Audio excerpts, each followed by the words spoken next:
Hello and welcome to the Ice Guys, brought to you by the Hockey Podcast Network. This is the show that takes you into the world of the National Hockey League.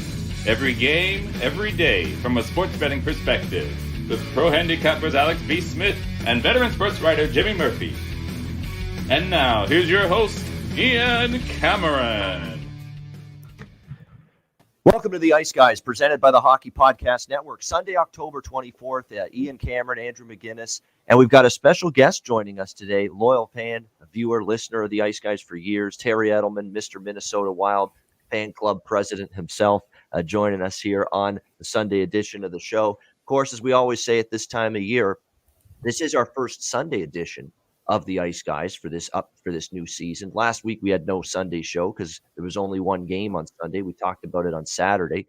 But today, different story. 4 games on tap. We will break them all down. But we always say at this time of year, I know Sundays are for NFL football, October, November, December, but make sure you leave some room in your life, in your heart, and in your bank account for some hockey as well on Sundays at this time of year. And we got 4 games to dive into. Before that, we'll look back on last night. The days where we have a lesser amount of games, we always like to take the time to look back at what happened last night. We'll start with the headliner, and that's the Seattle Kraken, of course, opening up their home schedule, the first home game at Climate Pledge Arena. Man, was I impressed with that building. I mean, it had that futuristic,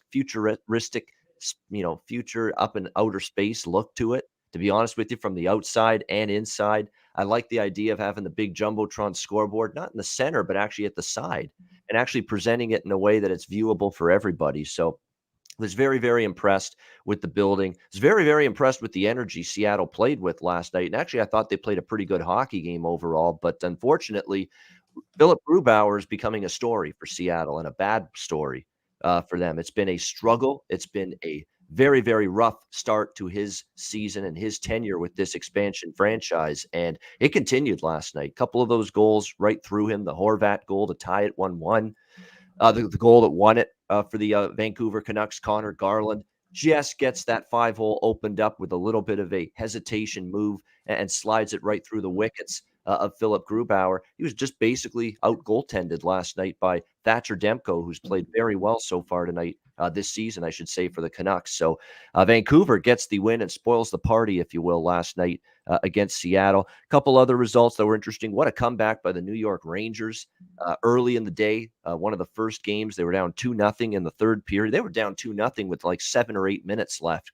And then the floodgates opened, 3 consecutive goals, and the Rangers continue to roll with a 3-2 victory over the Ottawa Senators. Calgary blows a 3-0 lead to Washington, but rallies back in overtime to beat the Capitals 4-3. Kind of a predictable flat spot for Washington because they played Tampa, they played some Colorado, they played some big-time teams, and then an inter-conference, out-of-conference team comes into the Capital region. And you could tell Washington just wasn't themselves. Not a great game there. Terry's Wild, after a bit of a back-and-forth start with Anaheim, find a way in overtime, 4-3. The Jets, 2 wins in a row for them, despite still being without Scheifele and Wheeler, 6-4 over the Predators. And Andrew McInnis can breathe a sigh of relief. The Montreal Canadiens have won their first game of the season, 6-1 over Detroit. Colorado bounces back to beat Tampa 4-3. Jersey in overtime over Buffalo 2-1. The Florida Panthers, man, 5-0. They just keep on rolling 4-2. What can I say about this hockey team? They just continue to be an absolute machine. So impressed with what we're seeing. Aaron Ekblad, by the way, another shots on goal winner for him. 3 shots on goal last night for the Panthers. Over 2.5 shots cashes in. You keep riding that prop with him. I think good things will happen. The Toronto Maple Leafs, good things did not happen for them last night. 7-1. Blowout loss to the Pittsburgh Penguins, just awful. And I thought they actually played well for a period or so, but then talk about a mentally fragile team potentially. As soon as a couple goals went in there for Pittsburgh, it's like, what? We're out of this thing. They checked out. They started making mistakes. They started playing actually really bad from that point, and it ended up being a romp for the Penguins. And all of a sudden, the Leaf fan base is already very, very disconcerted and very, very concerned about the way this thing has started. For the Leafs here, especially this week, 3 losses in a row for them. Carolina beats Columbus 5-1. Blues pound the Kings 7-3. I'm telling you what, that's an offensive dynamo right now, that Blues team. They can score goals, and we haven't been able to say that for a couple of years, but they got an offense this year. Arizona loses, nothing new there. Gets shut out by the Islanders 3-0. And as we mentioned, of course, Seattle loses their first home game to Vancouver. So there you go. Look at Saturday. Andrew, some thoughts from what we saw on Saturday. Yeah, I thought it was a pretty good day. Good day of hockey, a lot of competitive games. That Ottawa, I actually ended up with no action in that game. We talked about it briefly. You and I kind of ran through those early games, but I gotta say, Ottawa got screwed. And I never say stuff. I'm not even usually a referee basher kind of guy. Like, they got screwed, and the league is having trouble, or Ottawa's having trouble getting fans in the seats because they play in Canada, not in downtown Ottawa. Shit like that's not going to help them get more fans in the seats at home games. They played an outstanding home game for about 50 minutes, and then that happens. I mean, absolutely ridiculous. I know that you could say that the whole Murray thing, that was kind of a equal share for both of them. But as someone that's a Montreal Canadiens fan, I know what happened with Carey Price and Chris Kreider. You guys all remember what happened. Chris Kreider has a history of injuring goaltenders and being a pest around the net. And then Timmy Stützle, he takes a diving call. I'm all for diving calls. I love seeing them call embellishments, but I just hate when they change the game. I hate when those type of plays and the referees like that change the game that late. Call an embellishment call in the second period to make a statement, but don't call that when there's a couple minutes left in the game. I didn't really like that too much. The Leafs, if I had the energy even with this team, I would give you guys a funny rant about them. But, in all honesty, I'm disappointed because I think I had a great day with picks I gave out on the show with you yesterday. And this is why I always say that I don't think best bets should be taken as anything too crazier than anything else. But, I've struggled to single out a best bet on this show on the Ice Guys since I've been back. But I've given out plenty of winners, that New Jersey, Buffalo first period under cashes. Yep. We hit the St. Louis over. We had all kinds of plays. And then yesterday, the one that I said, great spot for the Maple Leafs. And pretty much what you and I have turned into saying, and it sounds like we're all now on the same page with this, is that you literally can't bet something with a hope anymore. And that's why I stayed off the Habs, because I didn't want, you don't try and catch a falling knife. And that's why I wasn't on them. It was a good spot for them. The closer to game time we got, I liked it, but I didn't want to play them in regulation at that price even. Didn't like the money line. But, it's just frustrating because the Maple Leafs, such a great bet on spot.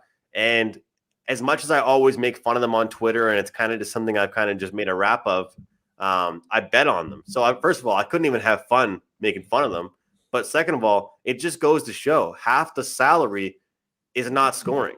Johnny T, Nylander, Marner, and Matthews. And what really pisses me off is Leaf fans when they blame goaltending and defensemen. You can't keep blaming defensemen and goaltending for the last 4 or 5 years. You have to blame the guys you're paying $11 million. And I get it. We're only a couple games in. But the fact is, they've got a bunch of guys that love to score that don't play 200-foot hockey. And a half AHL and half NHL roster in the Penguins absolutely beat you down. That's what's embarrassing. They didn't even lose 4-3. They lost, and it wasn't even close. So nothing new with the Coyotes. 3-0. Islanders get it done. Had that parlay with the Islanders in the Wild game, closer than I thought it would be. Terry, the Ducks really was a wild game. Yeah. The Ducks continue to piss me off, but this time I came out on top. And I'll tell you what, because Terry, you and I were talking in DMs the last time these two teams played. I'm really happy I made that 2-team parlay, because if I would have made the regulation wager again or a puck line, it would have been a loser. So I'm happy I made that 2-team parlay. And I just got to second Ian's thoughts here about the Blues. I don't like to double dip, and Ian and I've messaged him before about CFL, how I get caught up doing that with the football, and it doesn't always work out too well. And so I wanted to go Blues in the over, but I'm not a huge double dipper, and the Blues hit the over on their own. So extremely impressive performance from them. Hurricanes, they helped both Ian and I out on that over. They pretty much did the bulk of the workload, but in the Kraken game, I sat here and said I might be the contrarian and didn't have the cojones to do it. But I mean, Seattle played a great game. You could just tell, guys, that even though everybody said all this hype would be, around Seattle, and I could see a lot of people, they liked Seattle because of that reason. It's true. I mean, they played like it was a playoff game out there. They play with some purpose. Yep. The situation set up great. I'm happy you cashed that first period wager on Seattle. Yeah, I split. Nothing, no harm, no foul. 1-1. Yeah. I had first period in full game Seattle. So, and what's an interesting bet I was thinking for that game that would have been even was for Seattle to score the first goal. That probably would have been a decent price, and then you would have taken out the rest of the game. But great slate yesterday. I thought there were some pretty good games. Kind of disappointed in myself. I stayed off the Panthers. That was kind of the one where I was mad about.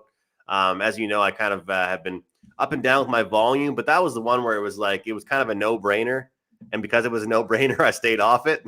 You know what I mean? With the Panthers, I can't be betting them every game. No. But good slate. But, to echo what you said about Sunday, there were so many times when I started handicapping, I would be, had my NFL card ready. I was finalizing prop picks, going to a bar with my friends, doing whatever.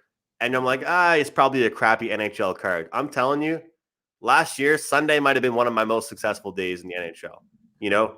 There's travel days in MLB. I think Monday's that in the NHL as well. It's kind of hard to cap Mondays. NHL, you can usually find some good bet on spots. Yeah, I mean, 4 games on Sunday today, and which is usually you get 4 to 5, 6 games, usually not much more than that. But Sundays can be profitable. Very good day for me yesterday, so I'll take it. That was probably one of my best days of the year yesterday. Very, very good with the opinions. A lot of them Florida, the overs in the Carolina game, the over in the Kings game. What else did we have? We had Winnipeg. They got it done. We had Florida. We had the Seattle bets. So it was overall. Yeah, we're going to talk about it today, obviously, but how much of a fade is Nashville? I mean, they scored 4 goals. Colorado, Tampa over. I had that too. And it nice. Yep. How much of a fade is Nashville? They scored 4 goals and lost a hockey game. Yeah. I don't think they're scoring 4 goals again today. I've been fading them the last few days, and spoiler alert for later today. We might be continuing on that theme, later today. Terry, let's get your thoughts on what we saw yesterday. Well, thanks for having me back on the show, Ian. It's great to be on. Yesterday was a pretty good day for me as well, betting wise. I had Carolina money line and Carolina in regulation. Nice. That's just a team I'm going to be backing. I also had Florida as well, but also a sprinkle on the draw with that one. I didn't get that, but it was a great night. Minnesota went down versus Anaheim. I hit them 4 units on them. Plus 125, just because I watched the Wild every game, right? So I've been noticing they've been going down, but they're the comeback kids, right? So all 4 games they've trailed and come back. So I was happy to get that plus money on the Wild. It was a couple parlays, a 4-teamer and a 3-teamer. So it was a good night. Seattle is on my fade list now. I didn't like what I saw from. If you can't win your home opener, like this was a big game. They had time off for it to prepare. Mm-hmm.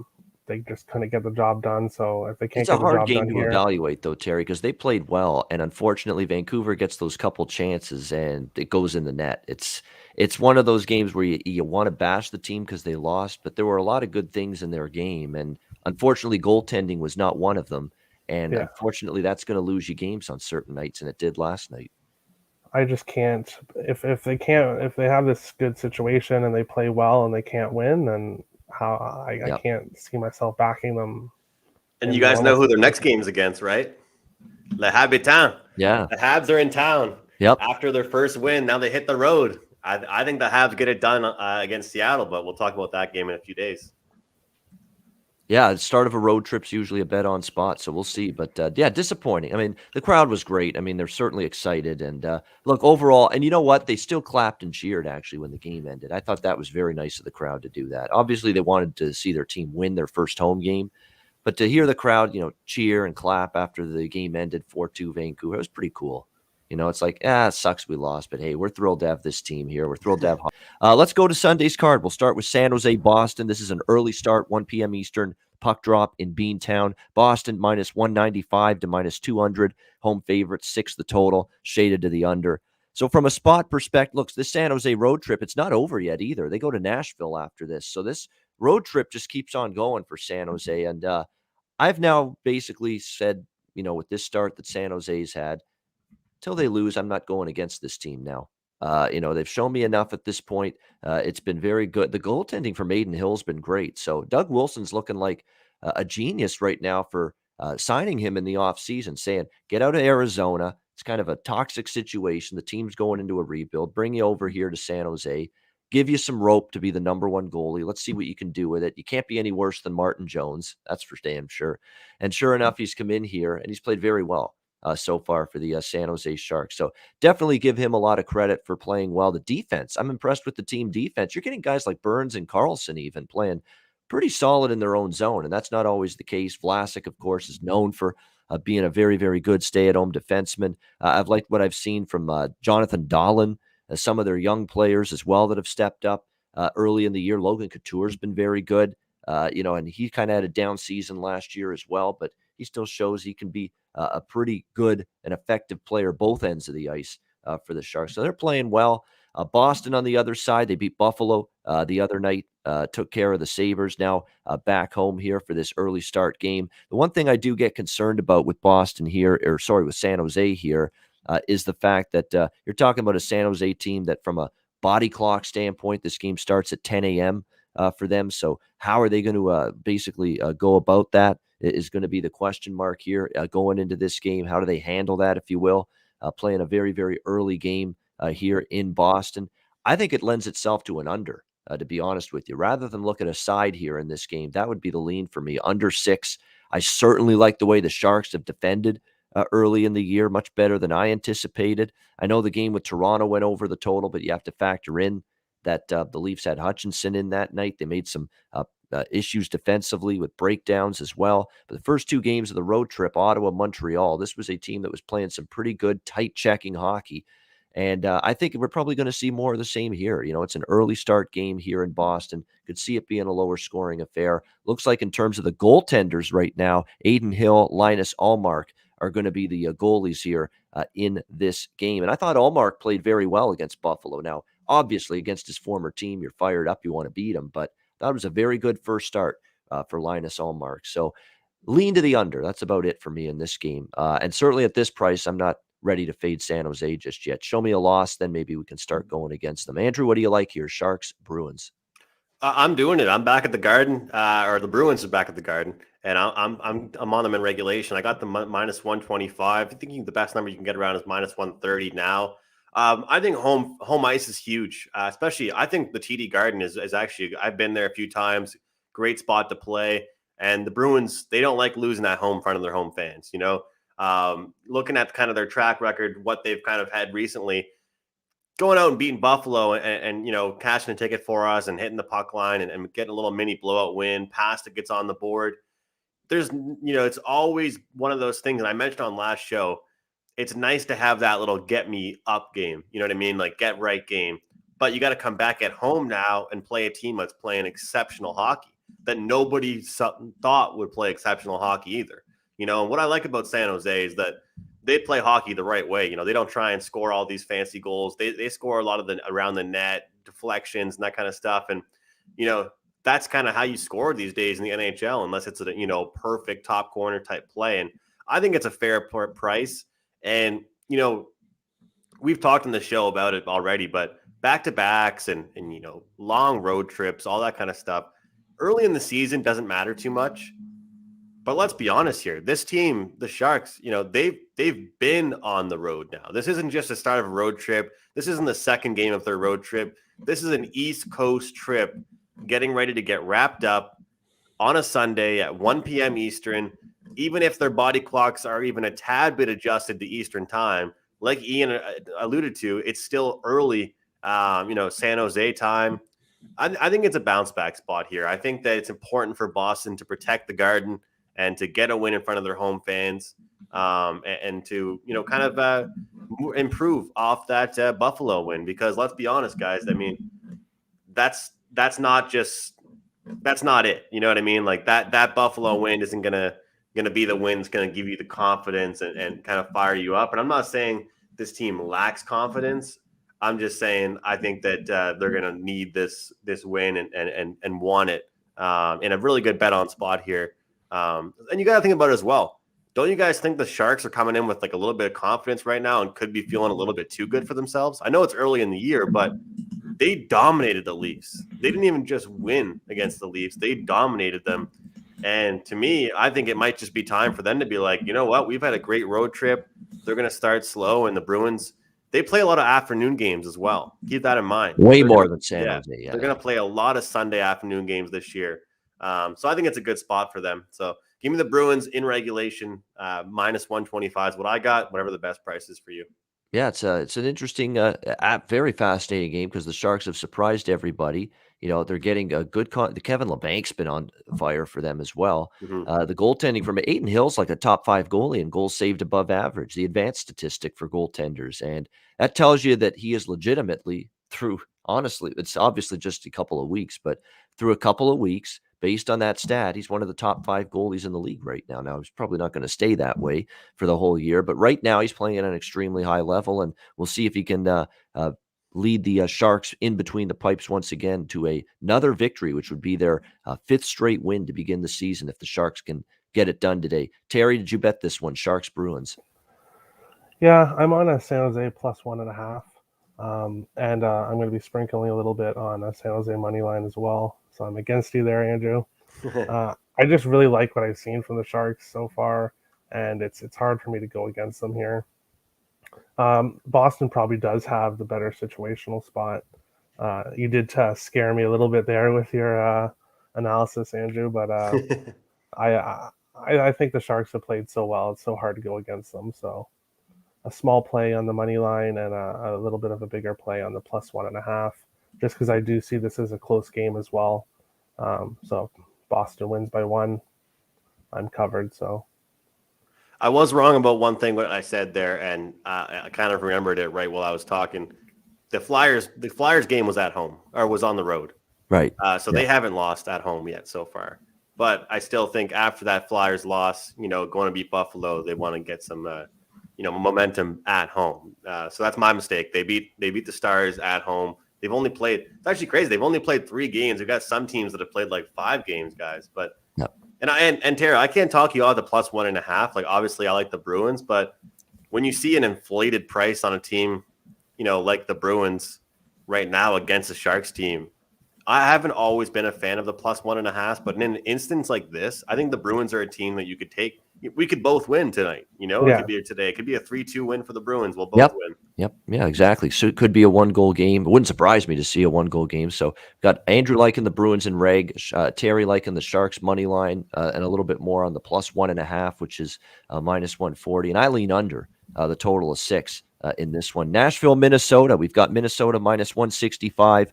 Home favorites 5.5 the total in this game. This is a tough spot for Nashville, right? On the road, second straight day. Again, those back-to-backs aren't as bad as they would be later in the year, but it's been a rough go. Keep in mind the Seattle Kraken have just 1 win this year. It came against this Nashville team in Nashville 4-3 last week. And other than that, we see them lose to Carolina.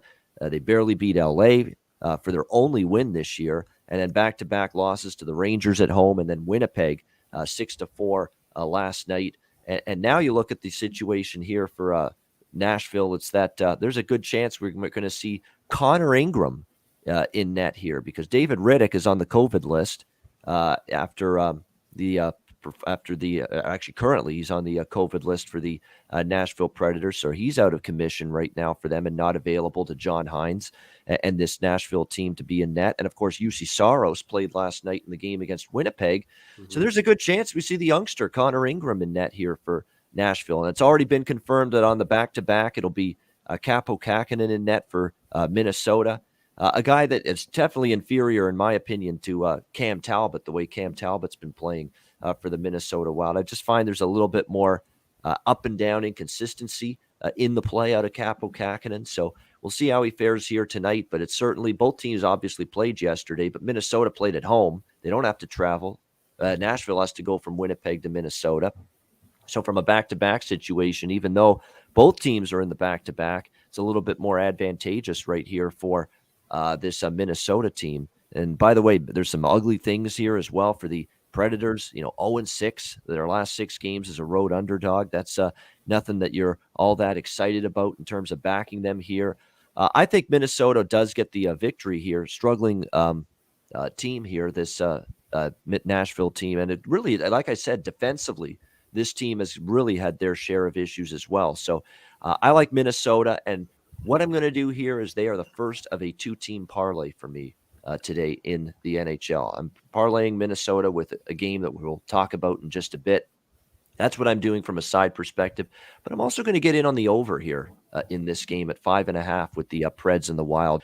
6-4 last night with Nashville. You look, by the way, at Minnesota, 5-1 to the over, their last 6 on the second of a back-to-back going into this game for Minnesota. So they've played higher scoring games, and Nashville trending to the over as well on the second of back-to-back games in the short term. And, goaltending, I think Ingram for Nashville, likely. Kakinen for Minnesota, I don't think is quite as good as Talbot. So I think both teams can find the back of the net here as well. So I like over 5.5, and we'll have Minnesota as part 1 of a 2-team parlay for me. That's the way I'm going in this game. Andrew, what do you think here? Preds and Wild.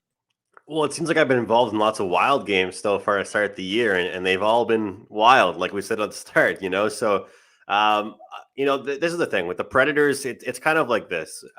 You don't want to ignore trends, and you don't want to ignore something you already thought before the season started. And that's, you and I are on the same page, Ian. We don't like this Predators team.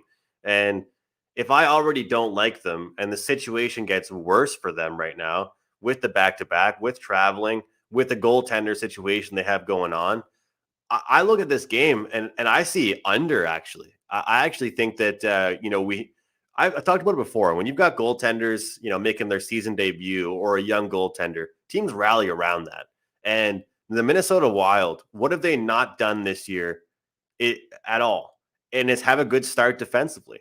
So you got to wonder, at home, coaching staff, the message is going to have to be start defensively. Have a good start, protect the zone entries, take care of things in the neutral zone, dump the puck in. I could see this being kind of a boring hockey game, and I could be completely wrong, but it just has that feel to me that we've seen so much excitement from the Minnesota Wild. We've got the goalie tandem now with Talbot and Kapanen, and I just think that he's going to come in and say, I'm still good. Don't forget about me, guys. And we talked about it yesterday. The NHL these days, there's no such thing as an 80-20 ratio anymore. It's 60-40, with backup goaltenders to starting goaltenders, So when these guys get their chance to get in, they want to perform really well as well. And I kind of like this spot, for Kapanen coming in. So I'm on the under in this one. I lean towards the Wild. I'm not really sure how I'm going to play it yet, so I won't really say anything on that. I potentially will look to lock in a parlay with them. I did that yesterday as well, but I'm not going to lie. I'm tempted with this plus 150 puck line. I'm real tempted, but I do like that under, so it kind of scares me. So it's a good chance I'll end up with a parlay just like yourself. Yeah, definitely. It's a Kakinen. It's an opportunity for him. The one thing is that Minnesota's really been pushing the pace at home. I mean, they have got 80 shots in their first 2 home games.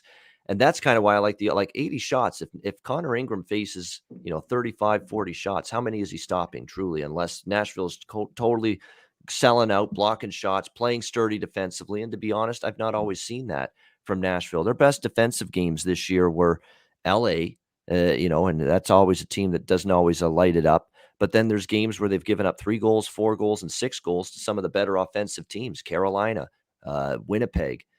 Even Seattle got 4 goals against them. And now you're seeing this Minnesota team, which has scored, 10 goals in 2 home games. They've really driving the play. And that's the thing that makes Dean Evison different from Mike Yeo, Jacques Lemaire. You go down to any recent Minnesota Wild head coach. He lets the offensive players spread their wings, show their talent, show their skill.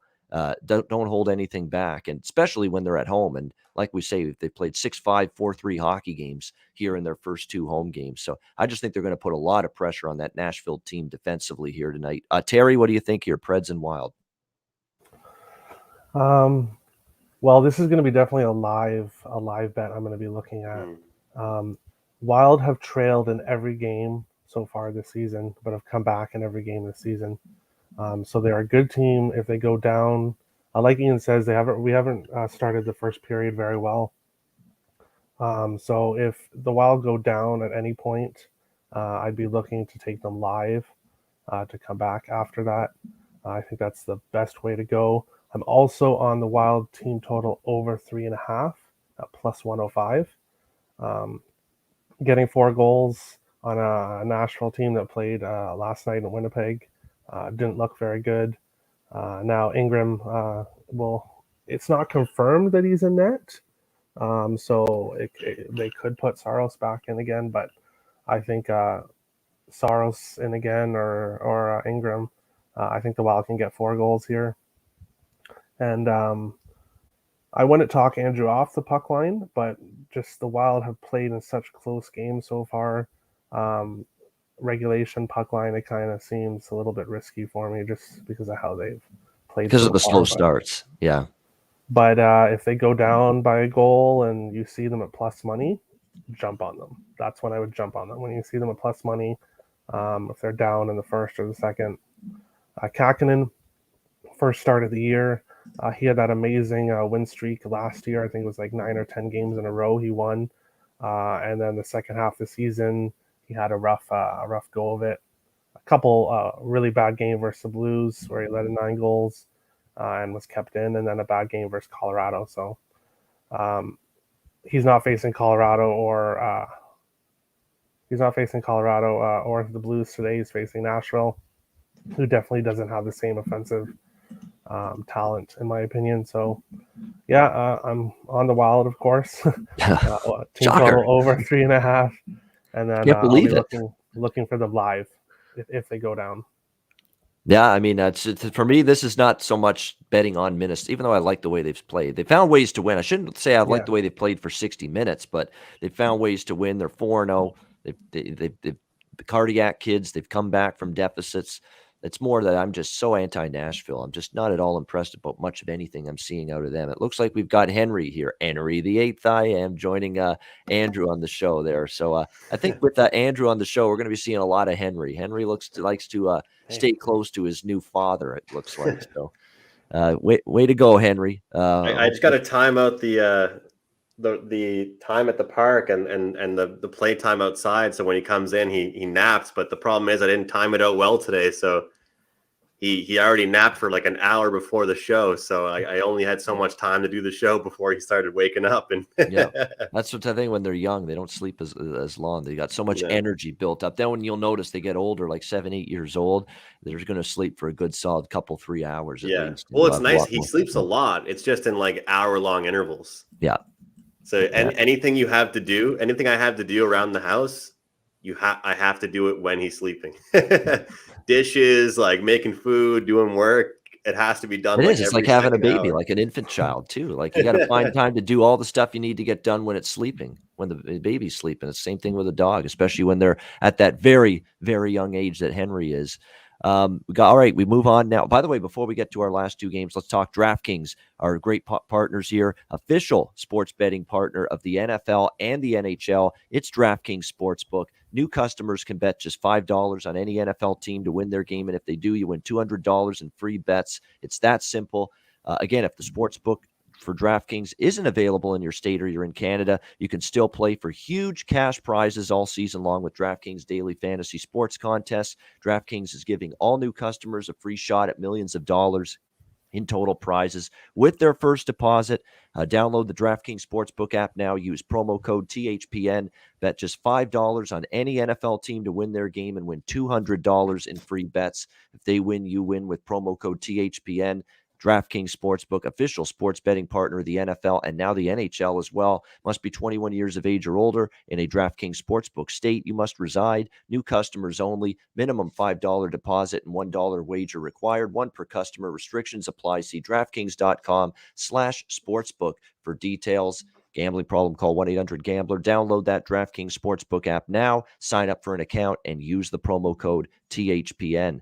All right, it's Detroit and Chicago.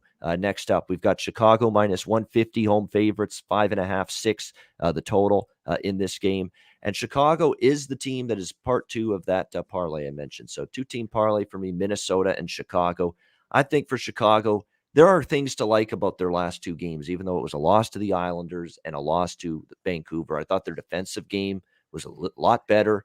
But now all of a sudden they're having trouble scoring goals, and now the offense has cooled off. So that's been the issue with the Blackhawks. Early in the season when they were losing, they were scoring goals, and their defense and their goaltending, but particularly their defense, was really having a tough time. And now they've really worked at shoring up things in their own zone, and now it's coming at the expense of their offense. So they just haven't put it all together here, but they catch the ultimate spot to find a way to get their first win. And look, we saw Montreal couldn't get anything going, couldn't win, couldn't find a way until last night when they played this Detroit team. And now all of a sudden you are seeing Detroit now having to play second night of back-to-backs on the road. Not only that, guys, but this could be an issue too. I want to point this out. Toronto, I don't want to excuse the 7-1 loss, but they had to travel Canada to the States, go do the extra long process, extra long customs, process that you have to do now with the added security of traveling from country to country now over the border.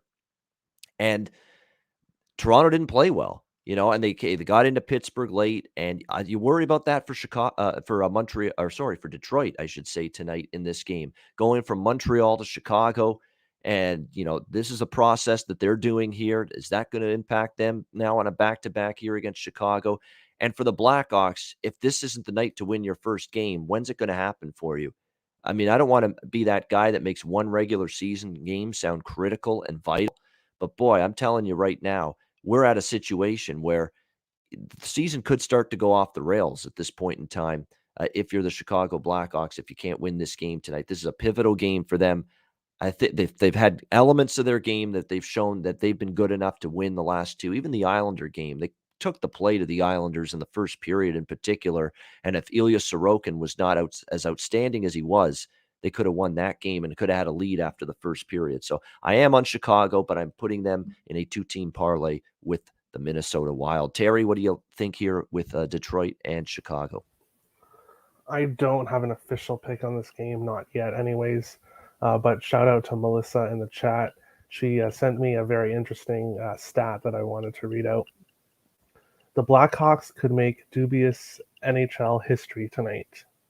The NHL record for the longest drought without a lead to start a season is 324 minutes and 25 seconds by the California Golden Seals in 1970. The Hawks 0-4-1 are at 300 minutes and 57 seconds going into tonight's game. So they are about 23 minutes of not leading, and they will break the NHL record for not having led to start a season. So obviously I'm sure the Blackhawks don't want to make that record, but as a Wild fan, I'd be happy to see them break that losing record and have the longest losing streak.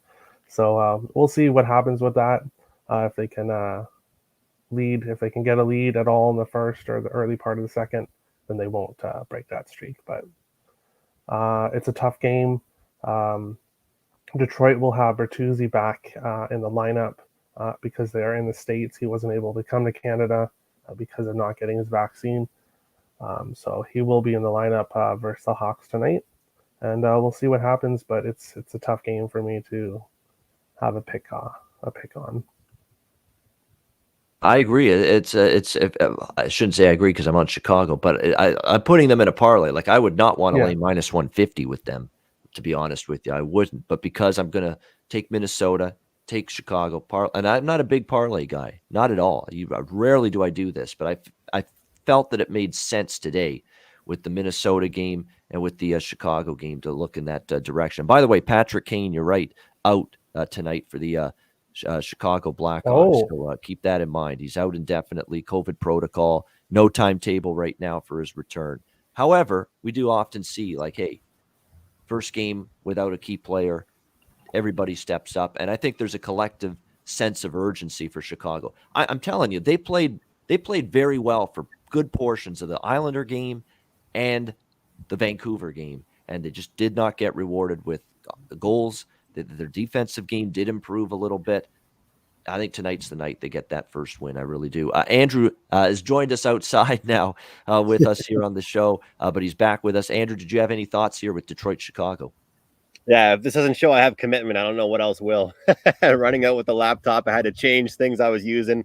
Yeah, I'm on. I like the over here, actually, guys. I think that looking at Detroit, past 3 games, past 2 games, they've kind of got embarrassed, and obviously no team wanted to be Montreal's first, no pun intended. They didn't really want to be the team that Montreal got their first win against in explosive fashion as well. And just, I think, we don't always want to buy into the back-to-backs early in the season, but for them, I think I will. They played 3 different style of teams recently with Columbus, Calgary, and Montreal, and now playing a Chicago team. And I agree with what you're saying, Ian. I'm a huge, I believe completely. And when you have one guy out of the lineup, the team rallies around it. I think they'll be fine. I mean, look what happened yesterday with Pittsburgh. If that doesn't tell you that people can rally around their teammates, these guys are all NHL players. I like Chicago as well, but I feel like we'll get goals from both sides. And something tells me that when Chicago got their first win of the season, or when they started to get it going, it's not going to be in low scoring fashion. So, and we're getting a 5.5 here as a total. So I'm on the over. All right, liking the over. I think the over's gone 3 out of the last 4 meetings in Chicago between these two teams have gone over the total. Lankinen in net, yes, he has not allowed more than 2 goals. He has played well against Detroit. I think that's part of the reason, too, for Lankinen getting the start. He's played extremely well against the Red Wings in the past. We'll see if that can continue here today. All right, we've got the New York Islanders and the Vegas Golden Knights final game on this Sunday slate. Vegas minus 130, home favorites, 5.5 the total, shaded to the under. We said it on Friday's show. I took Edmonton, used it as a best bet.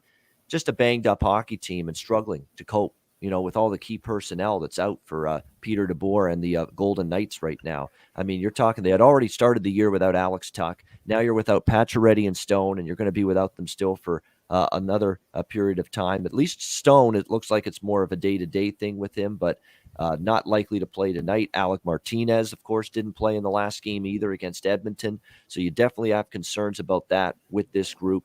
And they have struggled to put wins on the board. They still only have the 1 victory this year, and that was the very first game of the season against the Seattle Kraken. 3 straight losses to the Kings, the Blues, and the Oilers for this Vegas Golden Knights team. So they're definitely having a tough time. Not a team I'm looking to back right now.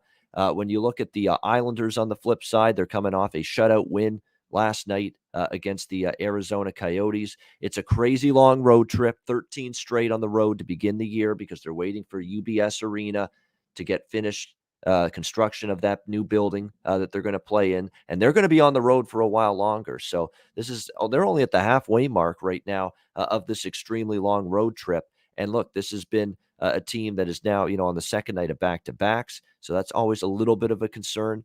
But remember, so were the Oilers. Oilers did the same Arizona-Vegas trip on a back-to-back Thursday, Friday that the Islanders are doing here last night and today, and Edmonton still got the job done on a back-to-back beating Vegas. So I have to look toward the Islanders here at a plus price. I just don't like the way the game has gone for the Vegas Golden Knights, and until they get some of these guys back, because, it'd be one thing if they were struggling with these guys out, but I was seeing Marchessault and Riley Smith and some other guys up front in the top 6 step up. I'm not seeing them step up for Vegas. They have not really stepped up yet to the plate and produce offensively in the absence of Pacioretty and Stone. So I took the Oilers last night, and I'm going to take the Islanders here tonight at around a plus 115 price is what we're looking at here on the New York Islanders here in this game. Now, keep in mind with the back-to-back for the Islanders in the 3-0 win last night, over the Arizona Coyotes. It was a situation where, again, you might see a different goalie tonight. You had Sorokin in net last night for the New York Islanders. And with this being a back-to-back for them, you might see Corey Schneider. I'm not saying you will for sure, but it is a back-to-back. And that might temper my enthusiasm a little bit on the Islanders, but we'll see. We'll see if that becomes official. I'm hoping actually they go with Sorokin on a back-to-back like the Oilers did with Koskinen. But not confirmed yet. Either way, I could only look to the Islanders in this game.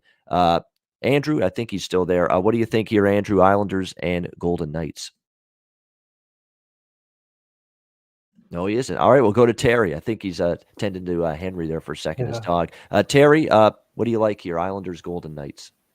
No pick on this game yet, but the goalie confirmations is going to determine my play. If Corey Schneider is in that, then I don't want any part of the game at all. If they do put Sorokin back again out there tonight, he did get a 3-0 shutout versus Arizona yesterday. If they do put him out today, then I'll probably look towards the under 5.5. But it's just tough as of right now, not knowing the goaltender. There's no way I'm backing Corey Schneider, so I'd have to see what's happening in net first. But it's being off a shutout. You think they'd put Sorokin back in, but it's up to the coach. So we'll see what happens. Yeah, Barry Trotz, we'll see what he ends up doing here. It's funny that he actually was placed on waivers, Schneider, before the season, but he cleared waivers. He ended up back with the team. Nobody picked him up, and he's backing up Sorokin until Semyon Varlamov, of course, is ready to return. So that's where – no, it's okay. I mean, Vegas isn't going to lose every game forever, and at some point they're going to win without these two guys. It's just I haven't seen enough quality in their play to think that's going to be tonight. And that's the issue. I think Andrew is still away. Andrew, you there? Yeah, so we've lost Andrew for now. We'll see if we get him back before the end of the show. If not, I'll make sure to get the best bet from him before and post it on the Patreon page, and we'll let people know what that is. But that's the end of the show. We will get to best bets in just a second. Good time in the NFL slate is about to begin. And, of course, the first NHL game as well, San Jose, Boston, about to get underway. So we'll wrap it up with best bets here for this Sunday card. Terry Edelman, our special guest. We'll start with him. What do you like for best bet today? Well, this is kind of tough to choose a best bet. I get what Andrew was saying about it's tough to choose the best bets. I'm going to go Minnesota team total over 3.5. Plus 105. Nice plus money, asking them to get 4 goals. I like it. Plus 105. All right, Minnesota Wild team total over 3.5. Best bet for Terry for this Sunday slate.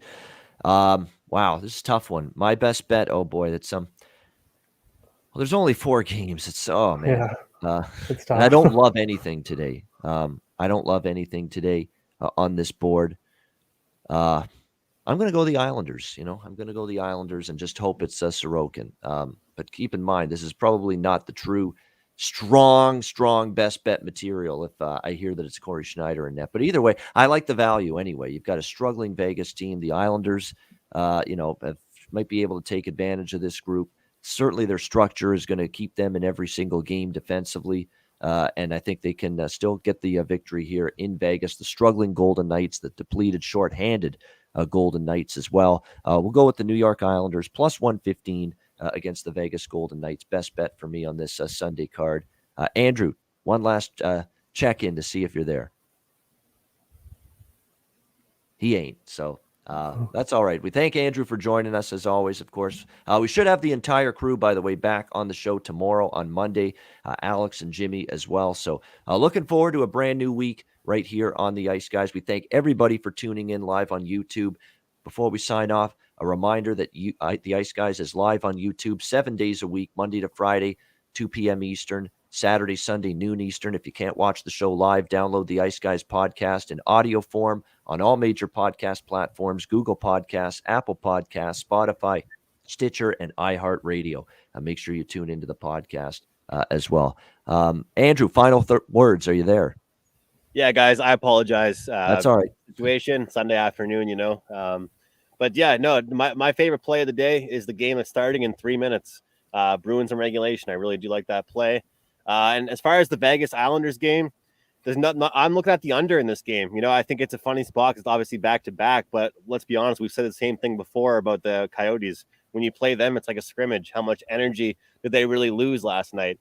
So I look towards the under, but If it's kind of the old-fashioned saying from Teddy Covers, if I'm playing, I'm laying. Well, if I'm playing, I'm laying it with the Islanders. I'm not back in Vegas right now. Desperate times for them, though, Ian.